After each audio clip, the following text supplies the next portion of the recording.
Hello and welcome to today's episode of The Unmentionables. I'm your host, Connor, and joining me on the line all the way from Phoenix, Arizona is my good friend, Dan. Dan, we're starting a little late on the recording, little nightcast going on. Yeah, why not? Yeah, it's 9:30 where I'm at. It's probably the same, right? Because you're in Arizona. And Correct. We axed the daylight savings time. I don't even know that we ever even adopted it, but that's bullshit. We should get rid of it. It's 2025. Axe that daylight saving time shit. It doesn't make any sense anymore. Well, that is not what we're here to talk about today, which is funny because I think it's a very good segue into what we are going to talk about. And today's topic is ADHD and just kind of a broad overview of what it looks like. Listeners of the show know that I am diagnosed ADHD, and my good friend Dan here, not diagnosed, but very much in the back of your mind as something that's potentially like a cause of a lot of your daily stressors, right? Yeah. After talking to a psychiatrist and going down that route for the first time in my life earlier this year, was told maybe that's not exactly what it is, but there is a lot of overlapping symptoms for that and anxiety. So they kind of go hand in hand, as anybody with ADHD will tell you. So currently being treated for anxiety.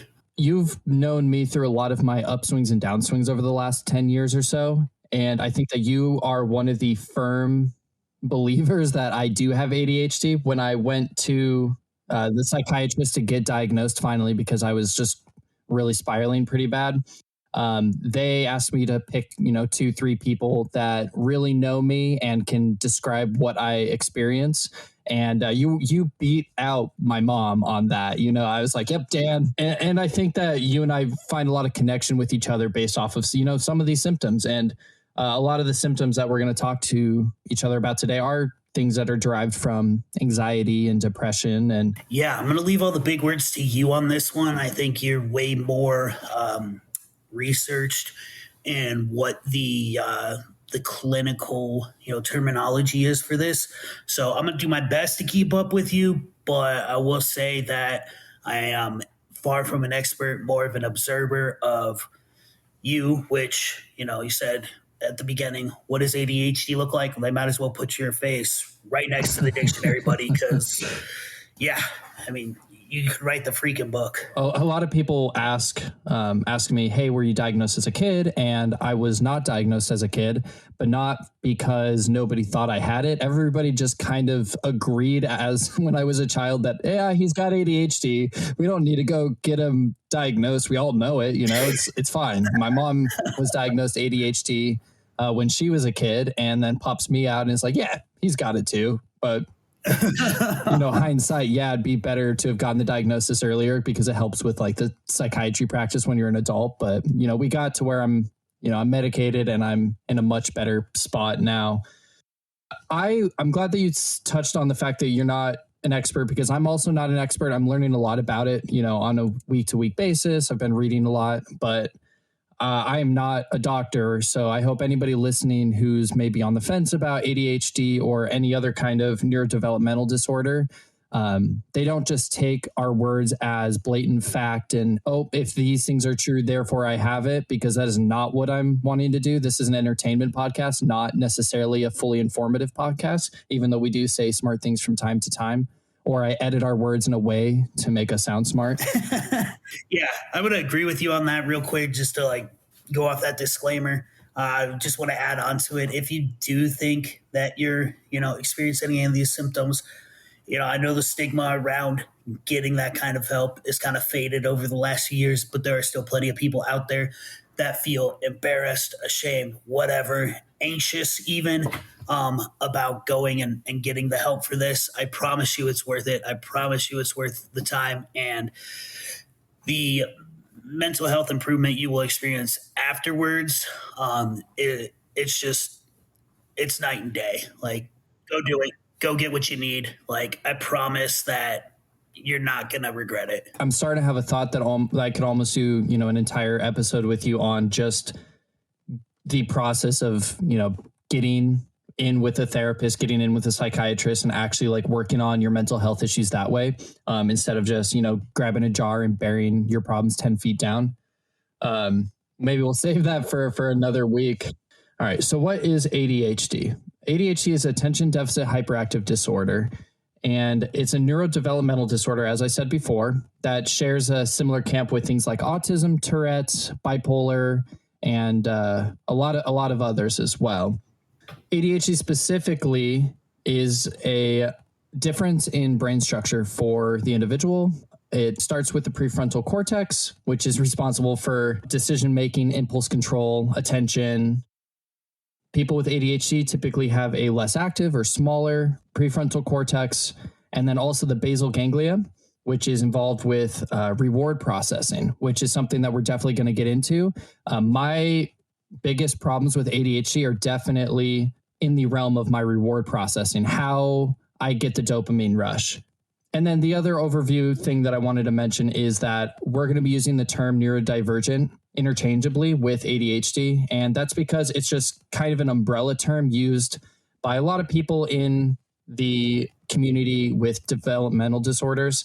And it's just used to promote an idea of neurological differences are not deficits most of the time. There are more variations. It just means that my brain sometimes works differently than somebody who doesn't have ADHD. But I think the average layman kind of knows what ADHD is, or at least how it presents, right? Well, it's been such a big part of our society since I was a kid. Back then, it was still, misunderstood, and parents were worried. Oh no, do they have this? Oh no, what do we do now that they've been diagnosed? And I think that led to a lot of people going untreated, where they're just like, oh, he's just a hyperactive kid, was a term that I heard a lot. And, I always thought it was funny that it's like two of the words that are in this freaking disorder. And then they were like, oh, no, he's just kind of a crazy kid. And everybody's like, yeah, that's fine. Yeah. I can't tell you how many times I've heard people talking about ADHD, and they say, you know what, I don't even know if it's real. Kids are just hyperactive. It's not necessarily like that. There's a lot of different misconceptions about ADHD, and I think the biggest one derives from the fact that ADHD presents a lot of time in children as some kind of hyperactivity.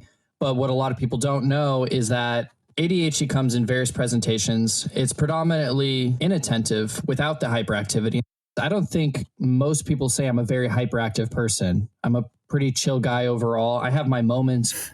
Yeah, I don't know that it has anything negative on a person's personality. I think that, I don't know. I personally think the people that exhibit, symptoms of ADHD, I find them interesting. People that I want to be around. They're not boring, but, I also have as we've discussed, kind of a unique set of criteria for people that I want to be around. I don't necessarily want to be around people that are satisfied just kind of zoning out and watching TV for a few hours. Or I like that hyperactivity. I like the random texts on a Tuesday at 2 p.m. That's like, hey, what do you think actually happens when we die? And just like immediately both of us just jump into a 45-minute conversation about inevitability of death and what the consequences is on your mental state. It's just like, oh, like, let's just hop right into that. That's the shit I like.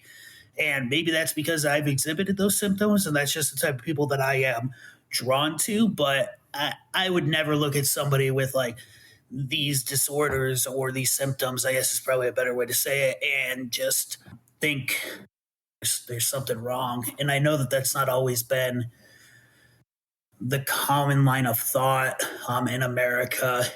When you were young and rambunctious and roughhousing with your brother, it was always seen as, boys will be boys, right? Mm-hmm. Yeah, boys are crazy, boys are rambunctious and wild. But what if a young girl was doing that? The big thing that I'm trying to say there is that the hyperactive part of ADHD is not present in most women. So a lot of women actually go undiagnosed for most of their life because it prevents completely differently. I mean, think about it this way. A lot of parents would tell their girl, hey, settle down, hey, settle in, be a lady. Mm-hmm. And so from a very young age, a lot of women with ADHD, they're taught to mask their symptoms. And it's not until, they're 25 years old and can't figure out why they can't function in our society before they realize, hey, yeah, I might have ADHD, and it comes as a complete surprise to them.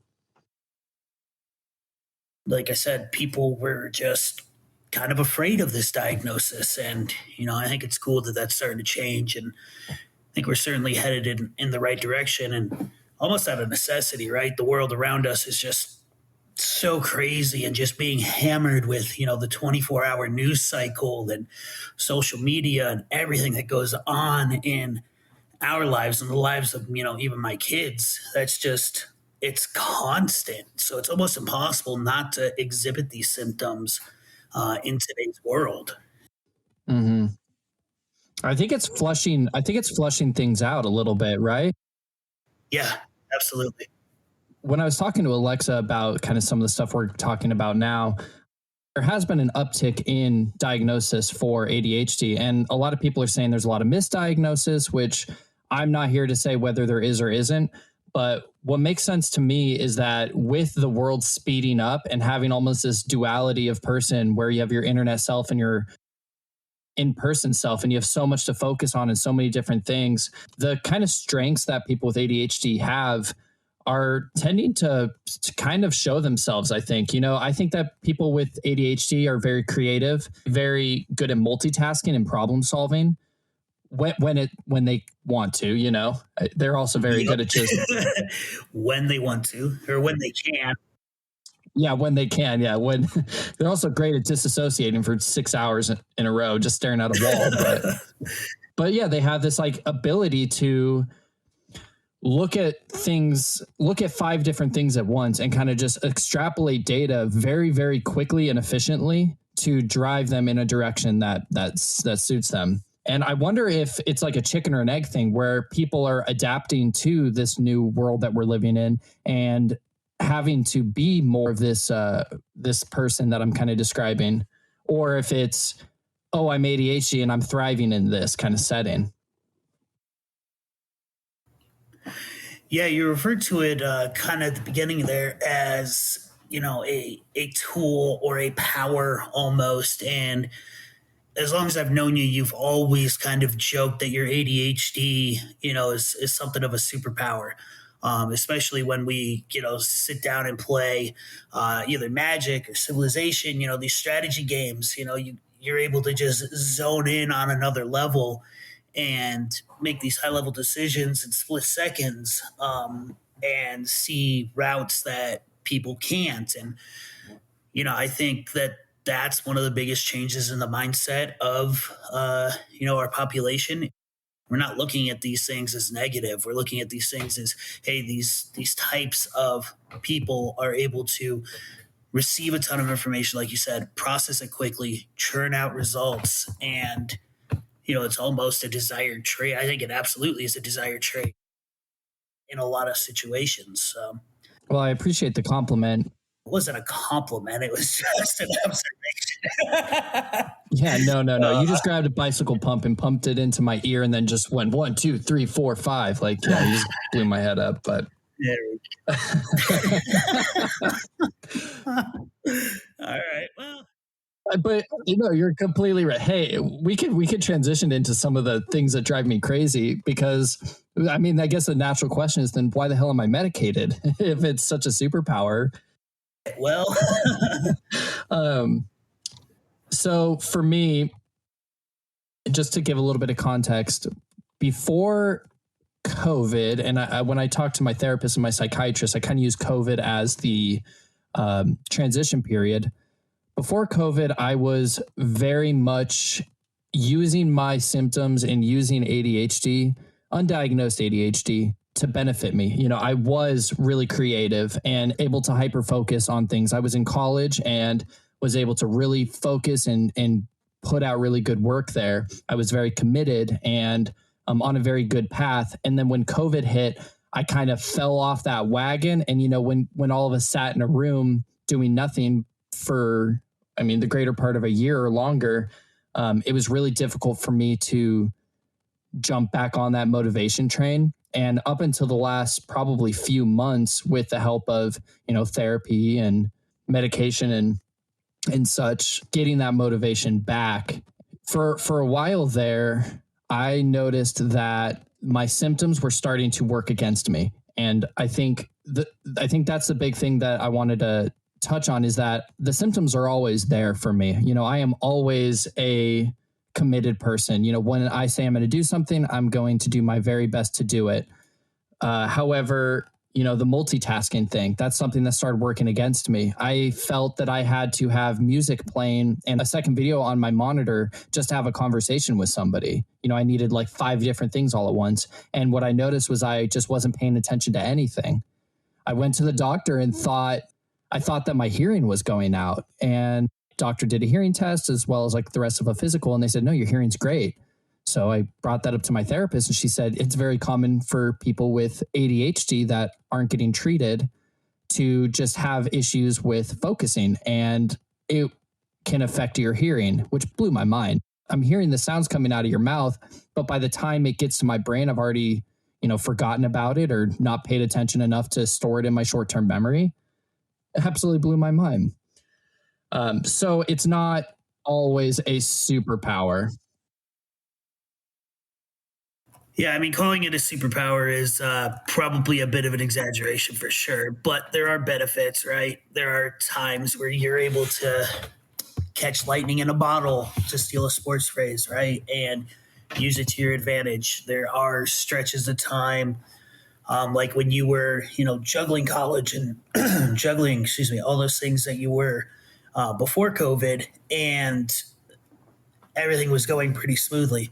But you know, kind of like any fine-tuned machine, a speck of dust gets thrown in there, and let's not get it twisted. COVID was more like a bullet train than a speck of dust, but anything gets thrown into that system and it just derails the absolute fuck out of you. And yeah, forget about it. You know, it becomes difficult to harness again, difficult to get back on schedule. How many more cases of these neurodevelopmental issues were found after COVID? How many people decided to go into therapy and be like, hey, I don't know what's going on?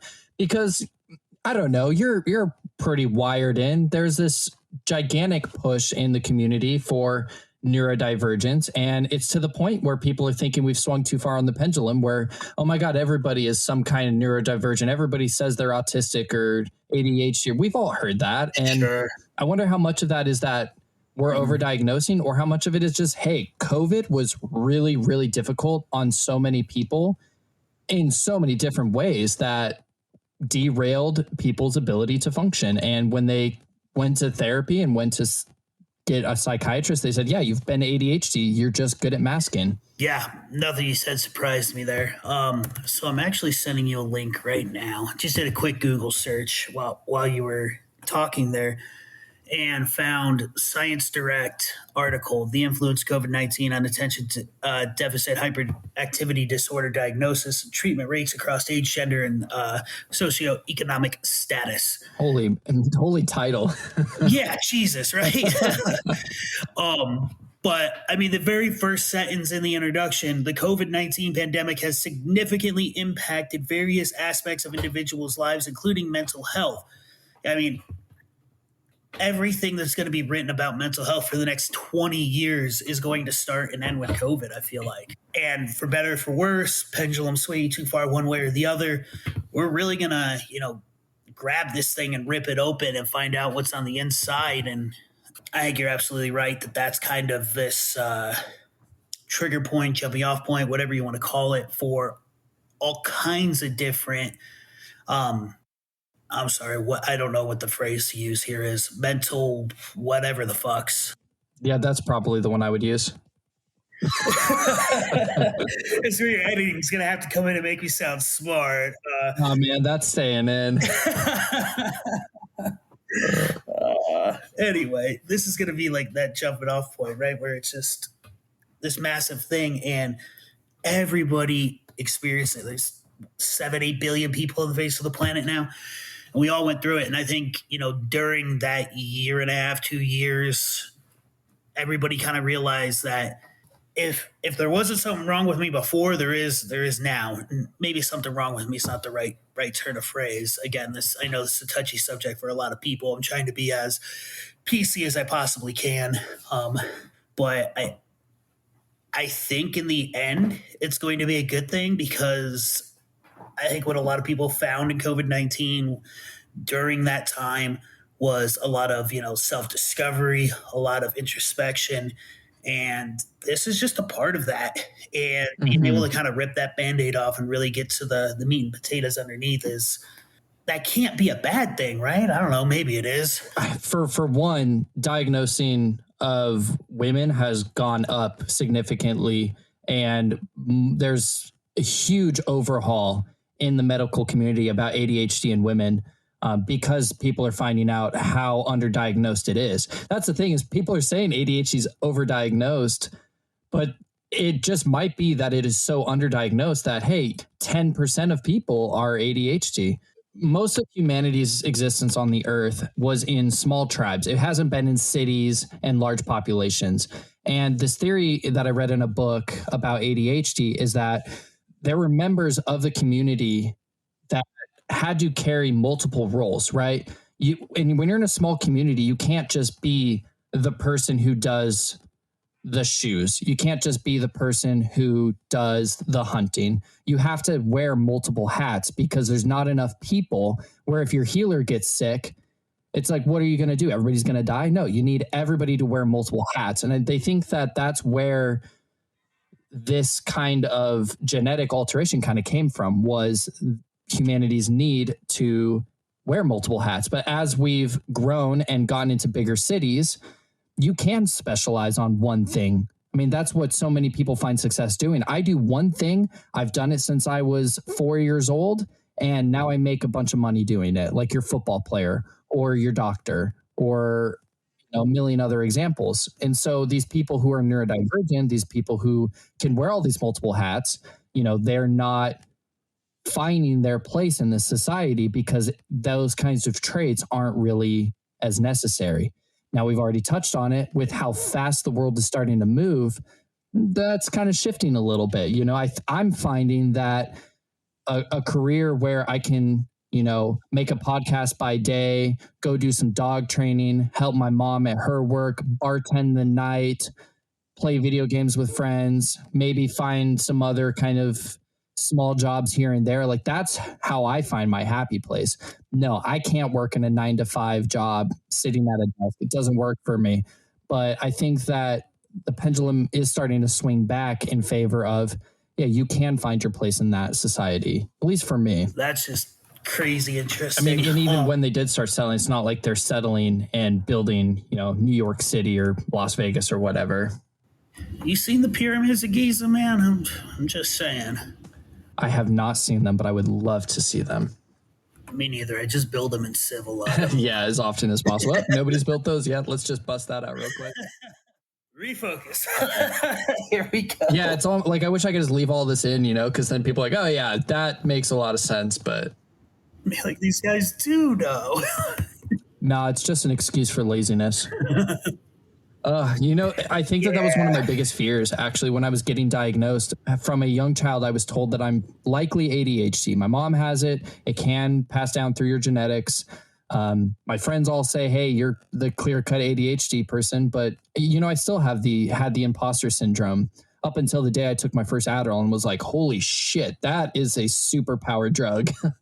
Laziness, right? Like, nobody wants to go into therapy and them say, nope, you're not ADHD, you're just lazy. It's not laziness per se. I am lazy at times. I'm not going to shy away from that. We all have our moments of laziness. But I think the real difference between a moment of laziness and a moment where my ADHD is debilitating my ability to function in a way that I want to do, or regulate me in a way that I want to, very clearly comes down to the way that it makes me feel. And I have a couple of examples that I want to use to maybe kind of paint the picture for those who maybe have a family member who is ADHD, or somebody who maybe feels like it is a form of an excuse for laziness. And the first example is, kind of imagine that you're standing in a kitchen and you turn on the stove and you're told to put your hand on the stove once it's hot. Obviously you're not going to do that, right? Like, I don't think that it takes a very smart person to say, you know what? Yeah, that's hot. I don't want to touch it. But it's like, no, you have to touch that. Imagine how that would make you feel. I get that feeling sometimes from like needing to do laundry. The pants that I need to wear for work in 6 hours have to go through the wash because it's my last pair of pants. And guess what? I don't do it. Now, is that a laziness thing? For me, it did not feel like laziness. It's something I know that needed to get done. But for some untold reason, I literally could not bring myself to do it. You know what I did instead? I paced around the room. I watched a YouTube video. I started a podcast. When my wife listens to this, that line is the one she's going to identify with the absolute most. I just couldn't believe that, like, you were saying those words, and that's exactly the way that she describes those feelings. And she is not diagnosed with any sort of ADHD, although that very specific scenario that you put forward, I mean, it was almost identical. Just it almost feels like we gotta climb up a mountain just to do a load of laundry sometimes, and it's just easier to do anything else. No, and the way you said, climbing a mountain, that's exactly how they describe it, right? I mean, you've seen me once I get on something, like I'm a bullet train, right? Like I'm just going one thing to the next, like accomplishing everything and more. But getting me to take that first step sometimes is absolute torture. It feels like I'm putting my hand on a hot stove. And I hope that there's a lot of people out there, besides your wife, that can maybe relate to that and maybe use that as a way to describe it to somebody who's, skeptical about it.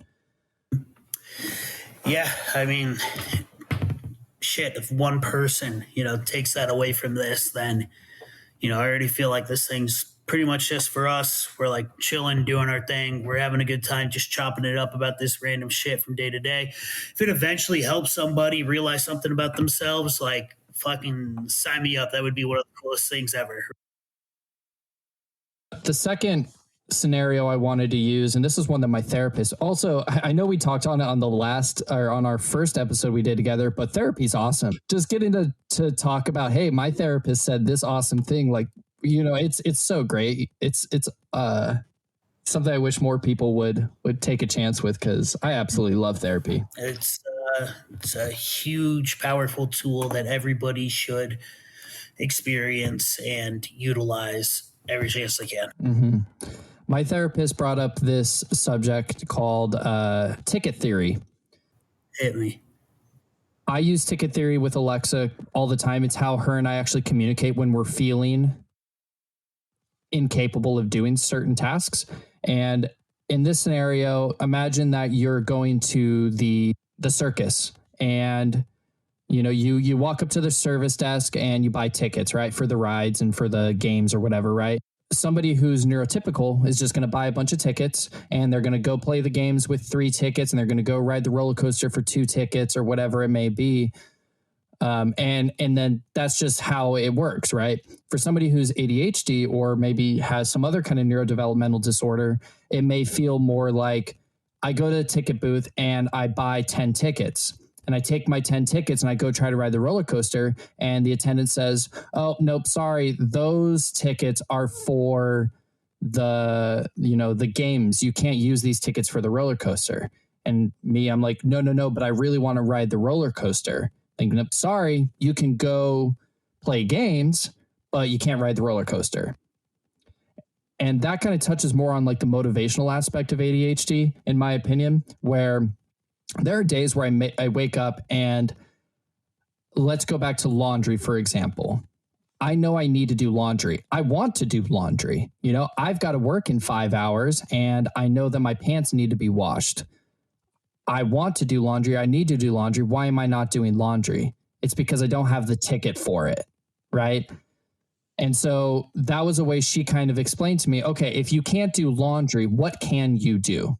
So instead of pacing around in a circle or starting a new podcast with your friends or finding something to fill up that time, find something that you can do that is engaging or something to help yourself that may not be that. Because if you don't have the ticket, no matter how much you want to, eat that frog, to coin a term from another famous book, you're just not going to do it. the eat that frog thing doesn't work for me. I can't just, sometimes I just cannot suck it up and throw laundry in the washer. And there's nothing that can make me do that.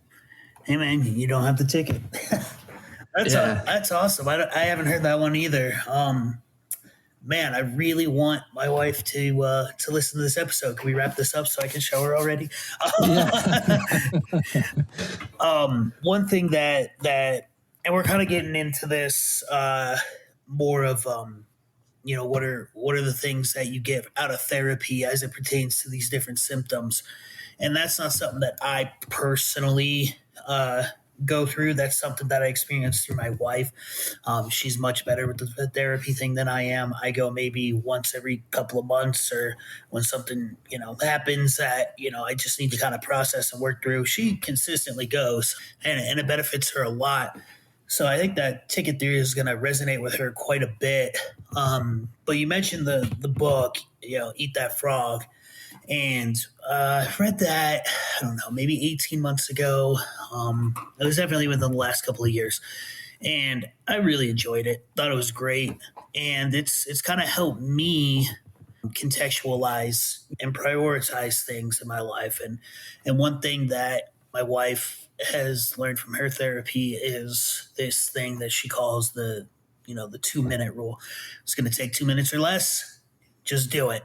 And I can't say exactly because it's been a while since I've read the book now, but I'm pretty sure that's where that comes from, is in that book, where it's like, if this thing that, is boggy down takes 2 minutes, just go bang it out. And that's always my rationale when I go do something that it feels like, fuck, I got to climb this mountain again.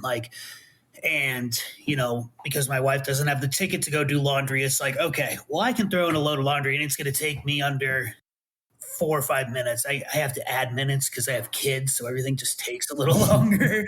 So it's not 2 minutes; it's more like 5 minutes. But and the way I kind of rationalize it in my head is like, if in 5 minutes I didn't do this thing, I'm gonna feel like, hey, that's more of the lazy thing, and I don't know why.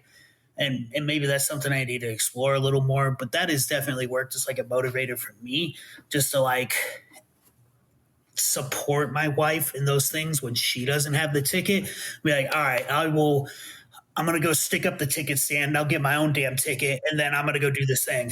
So that mirrors exactly how Alexa and I manage these kinds of things, because she'll come home and, she'll throw her clothes on the floor, for instance. She has like a really bad day at work or whatever. And let's say I get home the next day and I'm like cleaning up or picking up or whatever. And I ask her and I say, hey, why did you throw your clothes on the floor? The laundry basket's, 6 feet away. And she says, I didn't have the ticket for that. And, that's a really nice way for me to just be like, okay, this isn't a big thing. This isn't like a new habit that's forming or a laziness thing. She had a really rough day at work. She took her clothes off, and the last thing she wanted to do was to put them in the basket. So I scoop them up and I throw them in the basket. Or, for me, there's certain days where I don't take the trash out and it piles up, and she says, hey, can you take the trash out? And like, I feel that shame and that guilt and that like overwhelming feeling that I didn't do it and I should have done it. And then I can say something along the lines of like, you know what? I just haven't had the ticket to do that. And it's basically asking for her patience. And you know what she does every single time I tell her, hey, I didn't have the ticket for this. She runs over, scoops that trash up and takes it out, because she knows that the next time that she has a situation that mirrors that I'm going to do the same thing for her.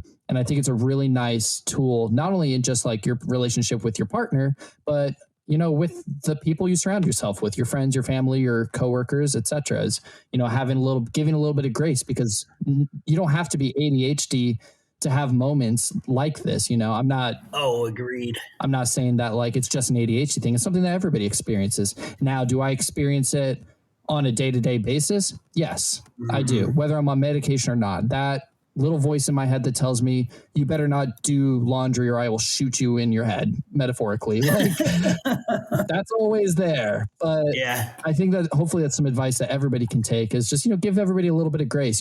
There are some days where we just can't bring ourselves to do some of these just meaningless tasks, Yeah. Yeah, sometimes those tiny little tasks. I mean, we're sitting here talking about this, right? It's like, damn, how hard is it to start a load of laundry? How hard is it to take out the trash? Well, it's not, but some days, fuck, it feels like it, right? See, I do have a Yeah. bit of a cheat card with the kids. Finally, after a decade of growing these things, I can be like, hey, like, I don't feel like taking that trash out. It's your turn. Hey man, you So, call it a cheat card. It is not a cheat card. You earned that card. yeah, thanks, buddy. I appreciate Uh, it. Oh, yeah, that child labor, man, like it's sweet, sweet sugar. But people like me were like, like it is not worth that for me. I'm not going to grow that crop. yeah, it's just it is nice, and my kids they're the absolute freaking best. And we've talked about this before, I think, even on the cast, but just having that open dialogue with my kids about, hey, this is why I'm asking you to do this, because I can't. I can't physically like make this happen right now because of this feeling that I can't quite explain to you. And I just need you to like take my word for it. Mhm. And I promise when you're older, we can have a serious conversation about it. My kids are freaking awesome. They're just like, yeah, that tracks. Like, we trust that you will, eventually have the conversation where we understand why it is that you were just like, I can't do it today.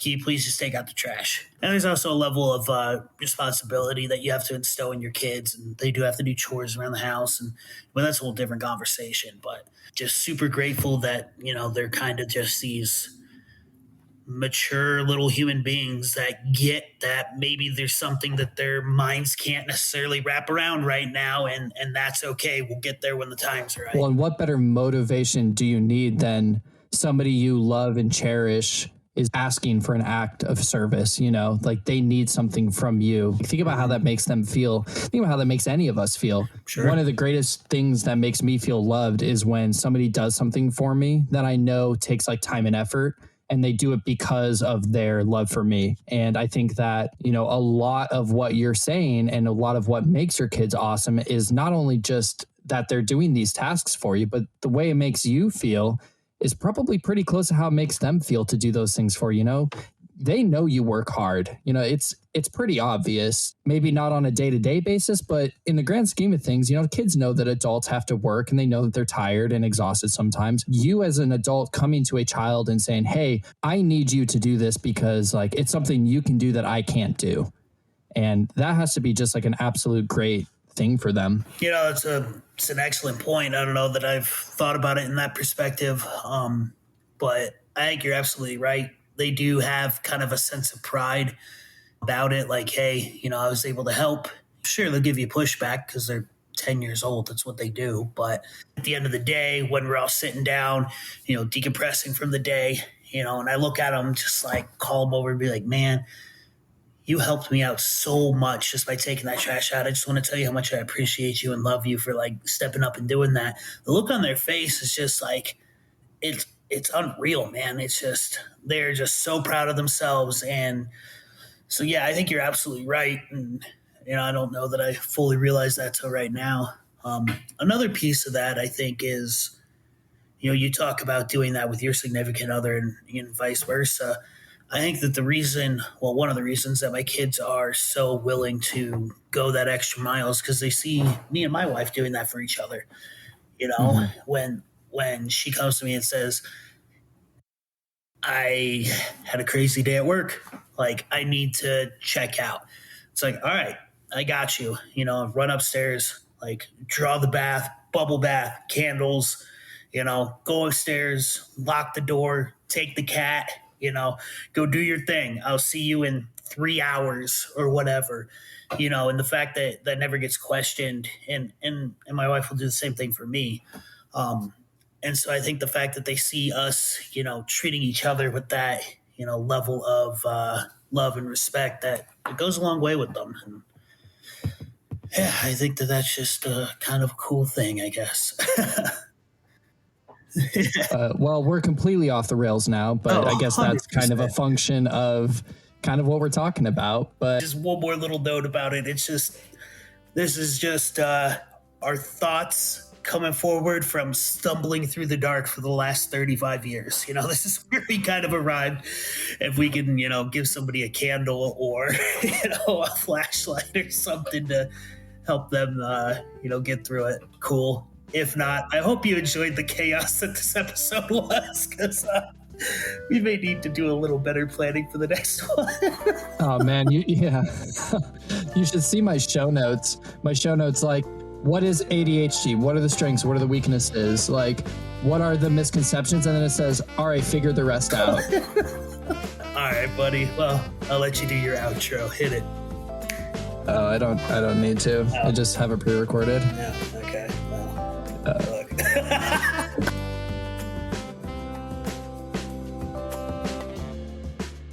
Thank you for tuning in to today's episode of the Unmentionables Cast, your weekly bite-sized dose of nonsense. If you like the show, tell your friends. And if you didn't, well, recommend us to your adversaries and we'll torture them on your behalf. If you want to get in contact with us, send all questions, comments, concerns, issues, problems, and suggestions to theunmentionablescast@gmail.com. The show will always be free, but if you'd like to support us directly, you can do so at patreon.com/theunmentionables. Don't forget to subscribe, like, follow, thumbs up, or ring a bell to help pump up those juicy stats for us, and we'll catch you next week. You guys don't do the the global warming. You guys. Oh, we definitely do the global warming, brother. We do it the best.